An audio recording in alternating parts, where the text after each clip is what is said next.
जय जगन्नाथ आसतु बनाइबा आज मूला परोटा से काटी नहीं किसी मूला अदा आ कंचा लंका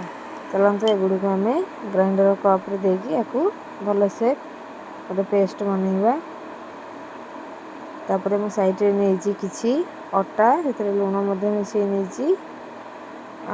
आम बाटिकी रखि मूला अदर पेस्ट को पकेबा तापर मु साइड रे काटिकी नहीं किसी धनिया पत्र आ गोटा जीरा से गुड़ी पकेबा गोटा जीरा पकेले आ धनिया पत्र भल फ्लेवर आसी थाए को मिक्स करनेबा भल से चकड़ी नेबा तापर को देखो आमर चकड़ा है अटार डो गोटे रेडी हो 5 ରୁ 10 मिनट पर्यटन घोड़े नेबा तापर गुड़ बेली नेबा देखो सबू गुड़ी को बेली नहीं एवं चलते सेकिबा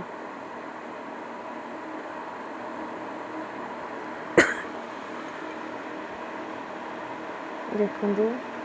ये बढ़िया देखा दुई दुईटा को मु एकाथर के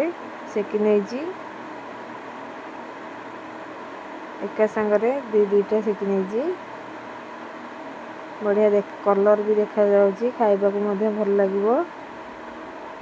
आपण मैंने ग्रीन चटनी किंवा रेड चटनी रे खाई परिबे यापाई किसी तरकारी भी दरकार पड़बनी फटाफट प्रस्तुत हो मूला परोटा देखो नरम भी होती जमती भांगिले भी सेमती नरम हो नरम अच्छी रोचे जय जगन्नाथ।